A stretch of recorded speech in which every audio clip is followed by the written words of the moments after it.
Hey guys, how's it going? It's munclesonkey and welcome to my latest guide, which is about the daily run. So every day what I tend to do is I do a short amount of tasks that usually don't take very long. What they do is they give me profit and also some pretty darn good XP as well. So I'm going to show you guys exactly what I do personally on a daily run. There are some things that I will be leaving out and some things that you possibly may have not known about, but these are just what I do personally. You can also leave suggestions down in the comments for other people, and if you read the comments, you might see some other things that you can do for a daily run. These are the only activities that I do myself. So the first one is the broad arrowheads. You don't need anything to do this. You just need to go to two different Slayer Masters and buy out all the broad arrowheads that they have.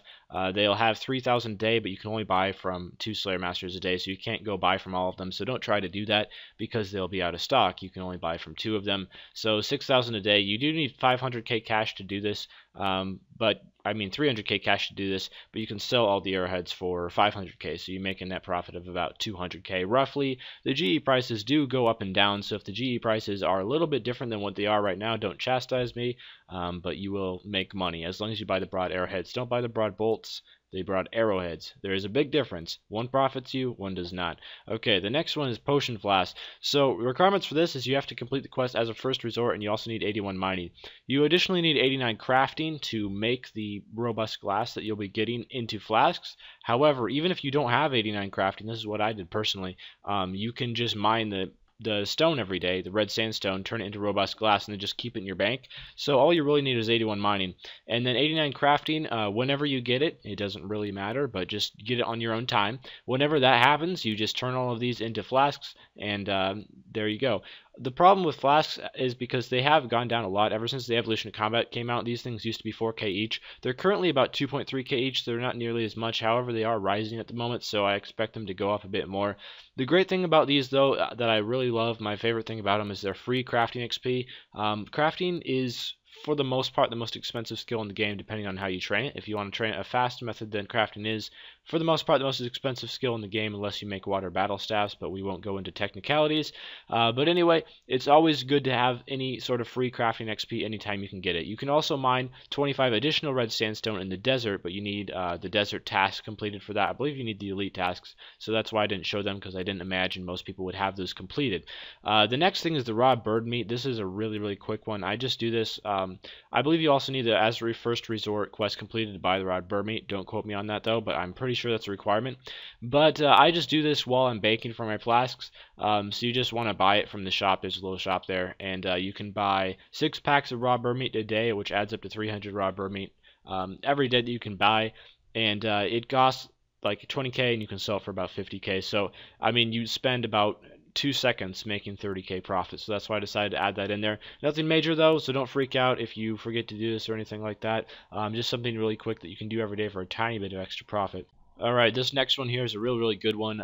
If any of you have seen my auras video, you'll know how highly I think of Jack of Trades. I really think it's the best aura in the game, in my opinion.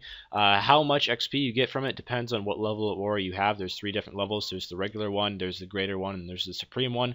They all cost a various amount of loyalty points. You can check how much loyalty points they cost by either going into the Solomon store yourself and looking at them, or by Googling it. Either of those work pretty darn well. But yeah, I have shown my personal Jack of Trades method before, so I'm going over it really fast here. Don't even worry about it. It's not important in the background. If you want a full guide on Jack of Trades, I have a guide on that. But this is definitely the best aura in the game. Every day you can use it. It does reset at the reset time when most of these other activities reset as well, which is 12 p.m. British Standard Time. So yeah, midnight basically, whenever that is for you. It depends on which time zone you're in, because it's always British time.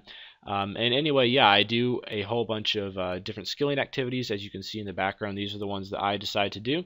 And at the end, once you have collected, it depends on what level of Jack of Trades you have, on how many skills you need to do. The regular is 10, the greater is 15, and the supreme is 20. But once you've done the set amount of skills that you need to do to achieve the maximum XP, you just go to the guy in Varrock, or there's also one in Berthorpe, I believe. But yeah, I just go to the guy in Varrock because I buy Battlestaffs next anyway, so it's on my way. And I unequip the aura and I talk to him. And since I have 99 agility, I get the maximum amount of agility XP from this. If you have a lower level, you'll get a bit less, but you'll still get very good XP. So I get about 24.3k agility XP every day just from that, and it takes like 2 minutes, so it's really nice. The next one is the Wicked Hood. I do this while I do Jack of Trades. However, if you don't have Jack of Trades or you like to do the full advantage of the Wicked Hood, because I don't take advantage of all its teleports, I just use the free essence that's inside of it to make nature runes. However, if you'd like, what you can do is you can stock up at a bank and like make sure your inventory and pouches are full of pure essence, and then teleport to an altar and like take full advantage of this hood, and you'll make a little bit more money if you do that. I just choose to, this is basically me just doing it on my Wicked Hood run. I withdraw pure essence and I make nature runes because they're the most profitable runes, and I also go to this area for the Wicked, for the, not the Wicked, the Jack of Trades anyway, so it's on my way. I try to get all these runs intertwined, so it's really efficient and quick to complete them all, and I think I've done a pretty good job of that. But anyway, after that you want to withdraw 100 fire runes. If you have the Wicked Hood fully upgraded, you can withdraw 4 lots of 100 regular runes or 5 better runes, but yeah, I always do fire runes because they're pretty good. So the next one is Battlestaffs. You can buy these. You do have some pretty high requirements for these. You need to complete the Elite Varrock task to buy the maximum amount of Battlestaffs from Varrock, and Lunar Diplomacy to buy Battlestaffs from Baba Yaga on Lunar Island. But also, if you have less of the Varrock dowries completed, you can still buy Battlestaffs. You just won't be able to buy as many as I can. I can buy 80. And if you have completed less of the tasks, you'll be able to buy less, like 60 or 40 or something like that. But anyway, yeah, it costs 560k for the Battlestaffs from there, and then more from Lunar Island. They are 7k each, but you make a profit of 1k per Battlestaff. Or if you need crafting XP, you can always just use them yourself. Just buy water orbs and from the Grand Exchange and use the Battlestaffs you bought, and you won't lose any money. Or you can use air orbs, and you will lose some money, but it's slightly faster XP. But anyway, that giant walking chicken house that you can see there, that is where Baba Yaga lives, and she sells 20 Battlestaffs, but unfortunately they are not noted, so that gets kind of annoying sometimes, and it really irritates me. But I can get over that, and so can you.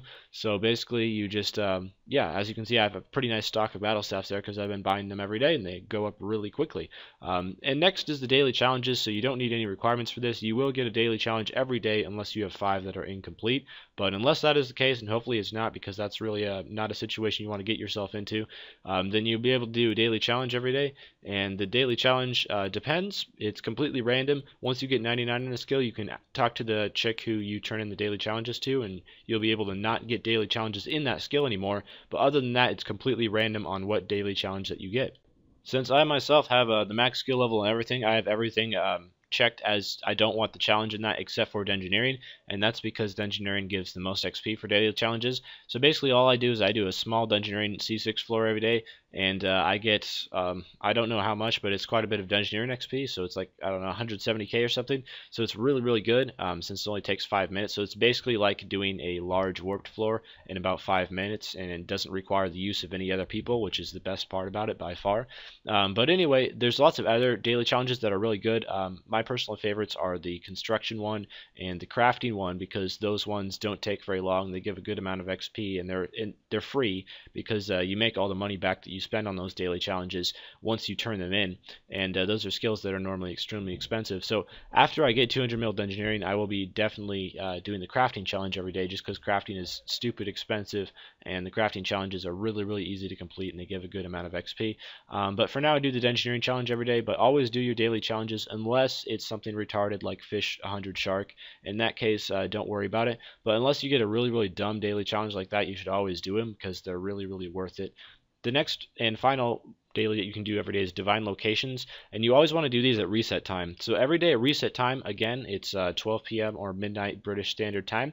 Just Google it to find out what that is for your time zone. You always want to go to World 48 if you have 2.4k total at Berthorpe, or if you don't have 2.4k total, go to World 2 at Berthorpe, and there'll all be like a buttload of people putting down these divine locations. I missed it because I was busy streaming at 12 p.m. British Standard Time, so that's why there's not a ton of people here, but normally there would be. So you just want to, yeah, do that at that certain time, and just cut trees or whatever. Anything that looks interesting to you, go ahead and do it. I can say the most efficient one to do is the U trees, because you get the most XP from doing U trees.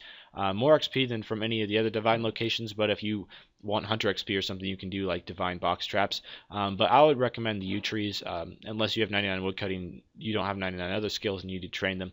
But anyway, that's about all for this guide, so I really hope it helps some of you guys out. I would recommend to do as many of these daily challenges as you can every day, and they'll really help your XP and money gains. So anyway, farewell.